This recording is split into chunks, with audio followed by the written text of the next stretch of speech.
তারপর হচ্ছে platelet concentrate, red cell concentrate, এগুলো দেওয়া যেতে সব পারে। দিয়ে দিবেন? আইভি ফ্লুইড, সব দিয়ে দিবেন? জি জি ভাই। সব দিয়ে দিবেন? সব না আমরা একসাথে দিয়ে দিবেন? না সব না, মানে সেপসিসের ম্যানেজমেন্ট করব, পেরিকার্ডিয়াল ইফিউশনের ম্যানেজমেন্ট করব, আর হচ্ছে নিউট্রোপেনিক সেপসিসের যে ম্যানেজমেন্টটা আমরা ব্রড স্পেকট্রাম অ্যান্টিবায়োটিক্স, তারপরে রেসপন্ড না করলে আমরা অ্যান্টিফাঙ্গাল দিতে পারি। ওকে। এটার যেটা করতে হবে সেটা ইমিডিয়েট হসপিটালাইজেশন এন্ড দেন হচ্ছে যে আহ, ঠিক যেহেতু অ্যাসেপসিস। পেশেন্টের অ্যাবসেস আছে অ্যাবসেসটা ড্রেন করার জন্য ব্যবস্থা নিতে পারবো আমি, আর আইভি অ্যান্টিবায়োটিক দিব। আর এই ইনভেস্টিগেশনে যেটা ছিল যে ব্রেস্ট থেকে আমি কালেকশন করে এটা pus for culture and sensitivity, আর সে অনুযায়ী আমি একটা বর্সপ্যান্টাই অ্যান্টিবায়োটিক দিব আপ টু দি যতক্ষণ পর্যন্ত না আসে, যেহেতু ইমিডিয়েট ট্রিটমেন্ট বলছে। IV fluid, adequate nutrition, pain killer, আর হচ্ছে যে পেশেন্টের জন্য যেহেতু নিউট্রোপেনিক সেপসিস একটা চান্স, সেই ক্ষেত্রে আমি ব্রডস্পেক্ট্রাম অ্যান্টিবায়োটিকে দিব আর কি। আপনি খুব চমৎকার বলেছেন, চমৎকার বলেছেন। আসলে আমরা কি, আমি আপনার উত্তরটা বলবো যে আসলে এটা চিন্তা করা উচিত আমাদের, যে আসলে শব্দটা ছিল ইমিডিয়েট ট্রিটমেন্ট। তাহলে আমি একটু অ্যান্সার স্ক্রিপ্টে যাই। আসলে এটা এসএলইর ফ্লেয়ার। দেখেন, সবসময় C3 C4 দেয়া হয় নাই, কিন্তু ডায়াগনোস কেস অফ এসএলই আপনার কাছে আসছে চেস্ট পেইন, জয়েন্ট পেইন নিয়ে, প্যালোর হয়ে গেছে, তার মানে এসিডে ফ্লেয়ার করতেছে। কিন্তু প্রবলেমটা হলো তার প্যানসাইটোপেনিয়া আছে। প্যানসাইটোপেনিয়ার একটা আপনারা অ্যাড্রেস করছেন, যেটা সেপ্টিসেমিয়া কিনা এক, আরেকজন বলছেন অটো ইমিউন হিমোলাইটিক অ্যানিমিয়া কিনা। তবে যে কথাটা শুনতে চাচ্ছিলাম যে অনেক সময় এসিএলই পাশাপাশি লিউকেমিয়াও দেখা দেয় এসিএলই রোগীদের। সো যখন একটা এসিএলই রোগীর প্যানসাইটোপেনিয়া আপনি পাবেন, আগেই ব্লাড ট্রান্সফিউশন করবেন না, আগেই স্টেরয়েড দিবেন না। অ্যাটলিস্ট কিছু টেস্ট করে তারপর আপনি স্টেরয়েড দিবেন বা ব্লাড ট্রান্সফিউশন দিবেন। আদারওয়াইজ ডায়াগনোসিস মিস হয়ে যায়। কেননা আপনি যদি চিন্তা করেন যে এটা septicaemia, blood culture, urine culture, breast abscess থেকে পাস ড্রেন করে সেটা কালচার সেন্সিটিভিটিতে দেন, সেটা একটা ইস্যু। দুই, যদি মনে করেন auto immune haemolytic anaemia, Coombs test, direct indirect, LDH, reticulocyte index. আর যদি অ্যাকিউট লিউকেমিয়া, একটা bone marrow study including FISH fluorescent in situ hybridisation করতে হবে। এবং আপনারা সুন্দর বলছেন যে ইমিডিয়েট হসপিটালাইজেশন করব, antibiotic appropriate broad spectrum antibiotic দিব, হোল ব্লাড ট্রান্সফিউশন করব, বা প্লাটিলেট কনসেন্ট্রেট এটা দিতে পারি। যদি এটা অটো ইমিউন হয়, IV steroid followed by immunomodulator. আর যদি এটা লিউকেমিয়া হয় তাহলে অল ট্রান্স রেটিনুইক অ্যাসিড দেওয়া যেতে পারে। এটা আসলে কঠিন, খুবই কঠিন। এটা আপনাদের ব্রেন স্টর্মিং এর জন্য দিছি। মানে এই কেসটা আমি আসলে গত সপ্তাহে ডিল করছি। এটা আসলে লিউকেমিয়া আসছে। সো হ্যাঁ, বেসিক্যালি একটা কোশ্চেন সেটা হচ্ছে যে যেহেতু মানে আমরা নর্মালি জানি যে অ্যাসিলি ফ্লেয়ার হলে আহ, মানে সিআরপিটা তো নর্মাল থাকার কথা, যদিও একটা ইনফেকশনের এভিডেন্স আছে, সেই ক্ষেত্রে আমি ব্রেস্ট ফ্লেয়ার শব্দটাকে অ্যাবসেসটা, ইউজ করব। ওইটাই ওইটাই হ্যাঁ করবেন বলতেছিলাম আর কি। করবেন করবেন। কেননা যে এসিলি রোগী জয়েন্ট পেইন কমে নাই, চেস্ট পেইন কমে নাই, কেননা তার কার্ডিওমেগালি আছে, পেরিকার্ডিয়াল ইফিউশন আছে, এবং হয় কোনো একটা আছে, হিমোলাইসিস হচ্ছে, হিমোলাইসিস হলে এসিলি অ্যাক্টিভ। এবং ভাইয়া এখানে প্লেয়ারের পক্ষে কি কি আছে, মানে এসএল প্লেয়ারের পক্ষে? এসিলি ফ্লেয়ারের প্লেয়ার পক্ষে আমি বলি, দেখেন, আমি যদি অ্যাকচুয়ালি বলি রোগীটার আসলে কি ছিল। রোগীটা জয়েন্ট পেইন ছিল, ফিভার ছিল, একটু হেয়ার লস ছিল, অ্যালোপেশিয়া ছিল, C3 C4 lower normal, lower normal. So সব রোগী ফ্লেয়ার করলেই রেনাল ইনভলভমেন্ট হবে এমন কোনো কথা নাই। ফ্লেয়ার কিউটেনিয়াস হইতে পারে, ফ্লেয়ার মাস্কুলোস্কেলেটাল হইতে পারে, ডিফারেন্ট টাইপস অফ ফ্লেয়ার হয়, ফ্লেয়ার নিউরোলজিক্যাল ফ্লেয়ার হইতে পারে। সব ফ্লেয়ারে কিন্তু আপনার বায়োমার্কার বাড়বে কমবে না, ঠিক আছে? এগুলা স্পেশাল। আপনি যখন কেসগুলা ডিল করবেন দেখবেন যে আসলে things are different. Sir sir আসসালামু আলাইকুম স্যার, আমার একটা কোশ্চেন ছিল। লিউকেমিয়ার এপিএমএল মানে প্রোমাইলোসাইটিক লিউকেমিয়ার ফেভারের যেহেতু সেল কাউন্ট তাহলে সবগুলোই কমে গেছে আর কি। জি জি জি, সেল কাউন্ট সব। লিউকেমিয়ার ফেভারে আমি আসলে কোনটাকে হাইলাইট করব? দেখেন, এটা যে লিউকেমিয়া আমি কিন্তু একটা ডিফারেন্সিয়ালে রেখেছি। ডিফারেন্সিয়ালে রেখে আমি বোন ম্যারো স্টাডি করেছিলাম গতকালকে। আজকে রিপোর্ট আমাকে ওভার ফোনে জানাইছে যে এখানে আসলে লিউকেমিয়ার ব্লাড পিকচার তারা পাচ্ছেন প্রোমায়োসাইটিক। সো দেখেন এটা কিভাবে প্রেজেন্টেশন হয়েছে। তো যখন প্যানসাইটোপেনিয়া পাবেন একটা এসিলি রোগীর, আপনি তিনটা ডিফারেন্সিয়াল চিন্তা করে রাখবেন। হয় হিমোলাইসিস হচ্ছে, নয় সেপ্টিসেমিয়া আছে, নয় এসিলির সাথে কনকমিটেড কোনো লিউকেমিয়া অনগোয়িং বা অ্যাপ্লাস্টিক অ্যানিমিয়া অনগোয়িং। দেখেন এগুলা আসলে একই সাথে রান করতে পারে। সো এটা স্টেশনটা দেয়া মানে কি আপনাকে ব্রেনটাকে স্টর্ম করা, যে একটা স্যার এসিলি রোগীর প্যানসাইটোপেনিয়া পেলে আপনি স্যার শুধু। একটু ইন্টারাপ্ট করবো স্যার, একটা হ্যাঁ কোশ্চেন ছিল একটু। জি, যে স্যার রিউমাটোলজিক্যাল কোনো ডিজিজ যদি থাকে, এর সাথে যদি প্যানসাইটোপেনিয়া থাকে এবং অ্যাকিউট অনসেট হয়, তখন স্যার ম্যাক্রোফেজ অ্যাক্টিভেশন সিনড্রোম হচ্ছে একটা ডিডি হয়তো বা আসতে পারে স্যার। তো আমরা কি এখানে সেই ডিডিটা কনসিডার করতে ম্যাক্রোফেজ পারি? অ্যাক্টিভেশন সিনড্রোমে একটা জিনিস হলো পেশেন্টদের হাই গ্রেড ফিভার থাকে, তাদের ট্রাইগ্লিসারাইড লেভেলটা মানে আসলে অনেক বেশি থাকে, এবং ওখানে আদার কিছু ফ্যাক্টর থাকে, সেইগুলা কিন্তু রেস থাকে। সো আমি কিন্তু এখানে ওই জিনিসগুলো আনি নাই যে অর্গানোমেগালি থাকবে, স্পেসিফিক একটা ইন্টারলিউকিন বেশি থাকছে, ওগুলা কিন্তু আনি নাই। ম্যাক্রোফেজ অ্যাক্টিভেশন সিনড্রোমে ইউজুয়ালি প্যানসাইটোপেনিয়া কম পাবেন, থাকে বাইসাইটোপেনিয়া। আপনি দেখবেন বাইসাইটোপেনিয়া, প্যানসাইটোপেনিয়া খুব কম ম্যাক্রোফেজ অ্যাক্টিভেশন সিনড্রোম। আরো কিছু যদি জানার থাকে। আপনারা পেশেন্ট ট্রাই করেন। পেশেন্টে কি লিম্ফেনোপ্যাথি ছিল? না, কোনো লিম্ফেডিনোপ্যাথি ছিল না, রোগীটা বা এখন কোনো আমার আন্ডার বনি রুটিন টেন্ডারনেস? আছে। হ্যাঁ, বনি টেন্ডারনেস ছিল না, কোনো? টেন্ডারনেসটা আসলে জেনারেলাইজড একটা টেন্ডারনেস।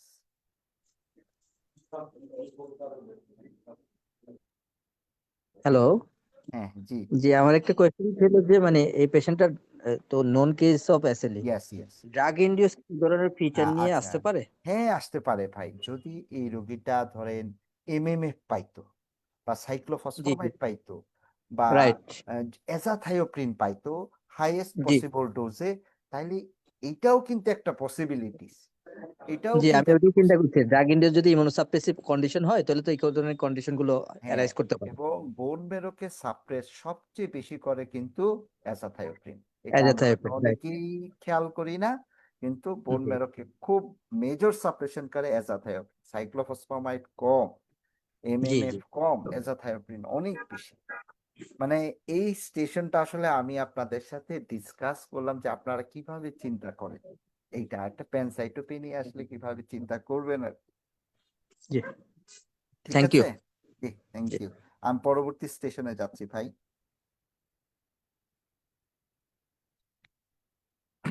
আমি আসলে নিউরোলজিক্যাল অ্যাসপেক্টে এই স্টেশনটা দিতে চাচ্ছিলাম না, কিন্তু আমি একটা ঘটনা বলবো, যে ঘটনায় আমরা আসলে খুব লজ্জিত হয়েছি আর কি ব্যাপারটাই। 40-year-old male presented to you with a sudden severe headache and vomiting for 6 hours. Please see the pictures and answer the following questions. Describe the CT findings. What is your radiological diagnosis? Name 3 complications related to diagnosis. Name 2 important investigation for managing the patients. Outline the management. দেখবেন কিছু station থাকে প্রচুর উত্তর লিখতে হয় ছোট ছোট। So এরকম একটা স্টেশন এটা। তাহলে CT scan of the head, showing there is hyperdense area in the right sylvian fissure, and also there is third ventricle is dilated, Hmm. and there is brain is edematous, Excellent. and also fourth ventricle টা একটু দেখা যাচ্ছে আসলে fourth ventricle Excellent. This is triventriculomegaly. Excellent, ভাই। চমৎকার observation. So আপনার radiological diagnosis বলেন। subarachnoid hemorrhage with subarachnoid hemorrhage with subarachnoid hemorrhage with এটা Hydrocephalus. obstructive hydrocephalus. Hydrocephalus. Obstructive আপনি hydrocephalus. হাইড্রোকেফালাস বলবেন। হ্যাঁ, বা রেইজড আইসিপি এভাবেও বলতে পারেন যে তার আইসিপি এখন রেইজ। তিনটা কমপ্লিকেশন বলেন তো এই রোগী হইতে পারে। হ্যাঁ, এটার মধ্যে সালকাইজেন জাইরায় যে ইফেসমেন্ট যেগুলো আছে যেগুলো তো ওয়েল বোঝা এগুলা যাচ্ছে কিছু না, বোঝা এটা যাচ্ছে না, get উনি করতে। সেরিব্রাল ইডিমা বলে দিচ্ছেন ভাই, মেনে নিব। একটু কথা বলে আসছি, হ্যাঁ হ্যাঁ, সমস্যা না। জি এখানে সরি আমি ডিউটিতে এই জন্য আসছি। কোনো অসুবিধা নাই। তিনটা তিনটা কমপ্লিকেশন। কমপ্লিকেশনের মধ্যে হলো যে একটা হলো যে পেশেন্টের রিফ্লেক্স ভ্যাসোস্পাজম হয়ে ইসকেমিক স্ট্রোক হতে পারে। ভাই এটা কতদিন পরে হয়? এটা তো ডিলেড হয় অনেক সময়। এটা হয় 5 থেকে 7 দিন পরে কি মিনিমাম, কিন্তু রোগী তো আপনার আচ্ছা কাছে এখন আসছে, 6 ঘন্টা হয় নাই। আচ্ছা, তাহলে ইমিডিয়েট গুলো তো রেস্ট রেসিপির জন্য তাহলে একটা সিয়া হাইড্রোকেফালাস হয়ে, হ্যান্ড্রোকেফালাস, তাই না, রেইজড ইন্ট্রাক্রেনিয়াল প্রেসার একটা বললেন। তারপর পেশেন্টের সিয়াদ হবে, সিয়ার ডেভেলপ করতে 5 থেকে 7 দিন লাগবে মিনিমাম। একসেপ্ট করলাম। রিব্লিডিং হতে পারে স্যার। এক্সেলেন্ট। মানে আমরা আসলে ভাই, যখন আমি দেখি আমার মেডিসিনের মানুষজন সঠিকভাবে উত্তর দেয়, আমার খুবই ভালো লাগে, যে আসলে একটা সাবঅ্যারাকনয়েড হেমোরেজ 24 থেকে 48 ঘন্টার মাঝে রিব্লিড করে। সো রিব্লিড একটা মেজর কমপ্লিকেশন, তাই না ভাই? তারপর আপনি রেইজড ইন্ট্রাক্রেনিয়াল প্রেসার বলেন, সেরিব্রাল ইসকেমিয়া বলেন, কনভালশন বলেন, একসেপ্টেড ভাই, একসেপ্টেড। আচ্ছা, দুইটা ইম্পর্টেন্ট ইনভেস্টিগেশন বলেন এই রোগী ম্যানেজ করার জন্য।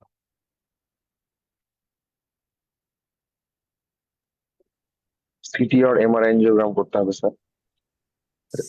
Sorry two important investigation digital subtraction angiography. Excellent. কিন্তু ডিএসএ করার আগে কি করতে হয়? সিটি এনজিওগ্রাম আর এমআর এনজিওগ্রাম। তাহলে আমরা একটা সিটি এনজিওগ্রাম আর MR angiogram of intracranial vessels followed by DSA করব, তাই না ভাই? এখন এটা ম্যানেজমেন্টটা বলেন তো। মেডিকেল ম্যানেজমেন্ট হয়, মেডিকেল ম্যানেজমেন্টের মধ্যে পেশেন্টের হাইড্রেশন মেনটেন করা, তারপর তার আমার টার্গেট মিন আর্টেরিয়াল প্রেসার মেনটেন করতে হবে মোর দেন 65।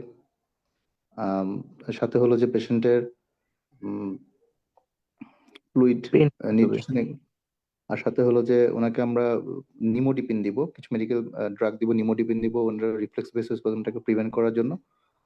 আর সাথে হলো যে আমরা পেশেন্টের সার্জিক্যাল ম্যানেজমেন্ট, ওই যে আমরা ডিএসএ করে কনফার্ম করব যে এটা কি নেক ছোট নাকি নেক যদি ওয়াইড হয় তাহলে আমরা সার্জিক্যাল ক্লিপিং, আর যদি নেক যদি স্মল হয় তাহলে সেক্ষেত্রে আমরা কয়েলিং করতে পারি, ইন্টারভেনশন।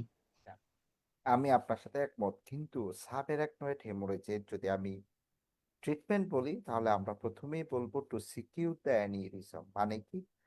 সিটি, ডিএসএ, হয় কয়েলিং, ক্লিপিং, শেষ। কয়েলিং অর ক্লিপিং, এই তথ্যটাই আপনি আগে দিবেন। তারপর আপনি মেডিকেল ম্যানেজমেন্টের কথা বলবেন, যে এডিকুয়েট হাইড্রেশন করবেন, ডেক্সামিথাসন আপনাকে দিতে হবে, ল্যাকটুলোজ দিতে হবে, নিমোডিপিন দিতে হবে। দেখেন ওটা কিন্তু থাকবে। মানে এই সিনারিওটা কেন দিছি জানেন ভাই? মানে আমাদের নিউরোসায়েন্সে একটা রোগী আসছে আর কি, সাবঅ্যারাকনয়েড হেমোরেজে। ঢাকারই একটা সরকারি মেডিকেল কলেজ হাসপাতালে ভর্তি ছিল 5 দিন। তো তারা তো সিটি দেখে সাব অ্যারাকনয়েড হেমোরেজ ডায়াগনোসিস করতে পারেন নাই। রোগীকে ইকোস্প্রিন, ক্লোপিডোগ্রেল, অ্যান্টি হাইপারটেনসিভ, ডায়ারিটিক দিয়ে রোগী একদম ম্যাসাকার করে ফেলছে। মানে খুব দুঃখজনক, মানে এটা নিয়ে আমাদের নিউরোসায়েন্সে খুব কথা উঠছে আর যে আমরা একটা সাব অ্যারাকনয়েড হেমোরেজ সিটিতে চিনতে পারি না।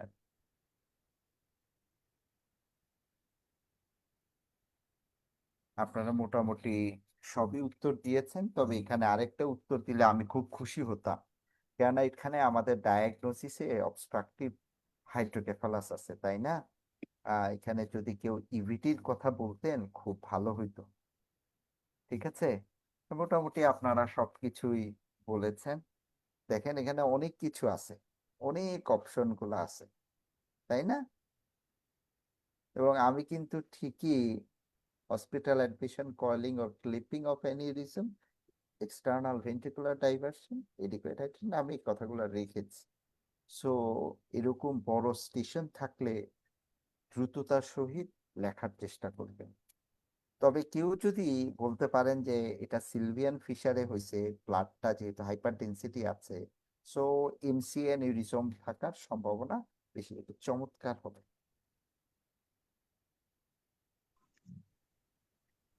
"60-year-old male presented to you with headache, vomiting, convulsion with altered level of consciousness." সিটিটা ডেসক্রাইব করবেন, রেডিওলজিক্যাল ডায়াগনোসিস কি, 3টা আর্জেন্ট ক্লিনিক্যাল এক্সামিনেশন করবেন, যেটা তারা আপনি পেশেন্ট ম্যানেজমেন্টে আপনাকে খুব হেল্প করবে, এবং আদার 6টা ইম্পর্টেন্ট ইনভেস্টিগেশন করবেন ফর ম্যানেজিং দ্য পেশেন্ট, এবং ম্যানেজমেন্ট আউটলাইনটা বলা প্লিজ।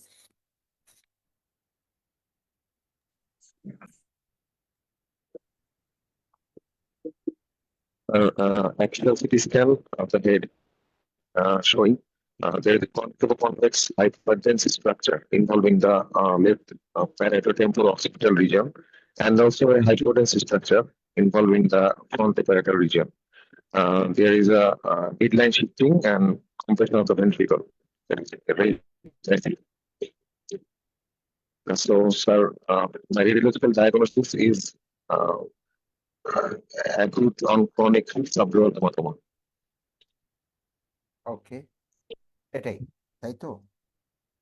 তাহলে কি Which কি range আছে? activity, sir? Sorry please. Sir, the examination, sir, general examination is a pulse take, blood check of the tachycardia and hypertension, and there is bilateral capillary marker, sir, of fundoscopic examination, sir. আচ্ছা, Sir, আপনি দেখতে চাচ্ছেন যে raised আইসিপির কোনো feature আছে কিনা, তাই তো? জি। ফলস লোকালাইজেশন নাই আছে কিনা? জি, স্যার। তাহলে পেশেন্টের ডিসিজ দেখাটা খুব গুরুত্বপূর্ণ না ভাই? জি, স্যার, অবশ্যই, স্যার। জি, স্যার, দেখবো, স্যার। আচ্ছা, তাহলে 6টা ইম্পর্টেন্ট ইনভেস্টিগেশন বলেন তো দেখি। স্যার,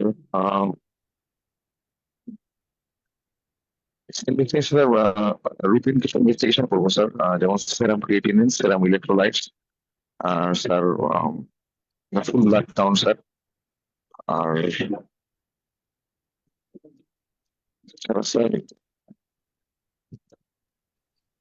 এইটি তো স্যার মনে হচ্ছে।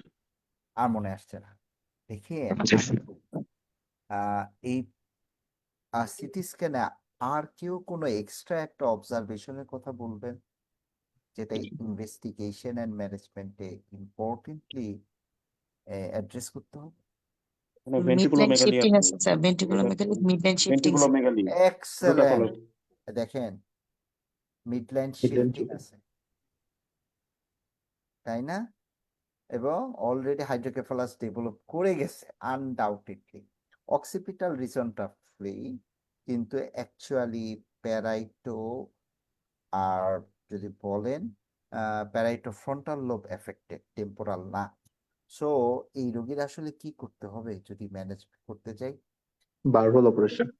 তাহলে এই Sir, অপারেশন করার emergency আগে complete. অ্যাটলিস্ট কোয়াগুলেশন প্রোফাইলটা দেখবেন না? বিটিসিটি দেখতে হবে। বিটিসিটি না, বিটিসিটি দিয়ে এখন আসলে আপনি ব্লিডিং ক্লটিং টেন্ডেন্সি নির্ণয় করতে পারবেন না। আপনি বলবেন PT APTT or INR APTT. ঠিক আছে, ক্লিয়ার? তাহলে আমরা যদি দেখি যে radiological diagnosis acute on chronic subdural haematoma with hydrocephalus, immediate যদি ক্লিনিক্যাল এক্সামিনেশন করব, Glasgow coma scale, focal neurological deficit and evidence of head injury. এবং আউটলাইন কি আপনারা সুন্দর করে বলছেন যে বারহোল অপারেশন ডিকম্প্রেসিভ ক্রেনিওটমি, শব্দটা হবে ক্রেনিওটমি, নট ক্রেনিএক্টমি। এবং এই রোগীকে অ্যান্টিকনভালসেন্ট দিতে হবে, ডেক্সামিথাসোন দিতে হবে। দেখেন সাবডুরাল হেমাটোমায় আমরা অনেক প্রেসক্রিপশন পাই যে অ্যান্টিকনভালসেন্ট দেয়া নাই, অথচ এটা কনভালশন জেনারেট করার মতো একটা মানে মেজর ডিজিজ। সো এগুলো যদি একটু একটু প্র্যাকটিস করেন, যে ভুল হওয়া জায়গাগুলা, যে জায়গাগুলো গ্যাপ থাকে, আপনি কিন্তু আস্তে আস্তে দেখবেন যে ক্লিনিক্যাল প্র্যাকটিসেও আপনি খুব চমৎকার ভাবে রোগী দেখা শুরু করছেন। ঠিক আছে, কারো কোনো কোয়েরি আছে এখানে?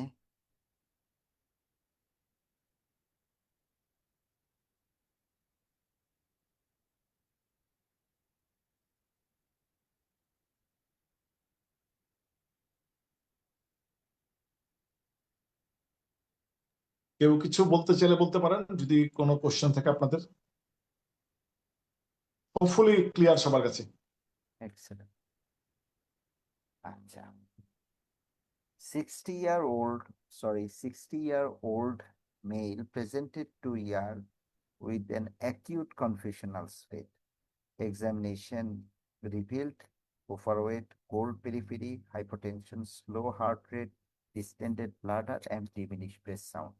What is your diagnosis? Write down 5 important investigation, name 2 complication, and write down immediate management.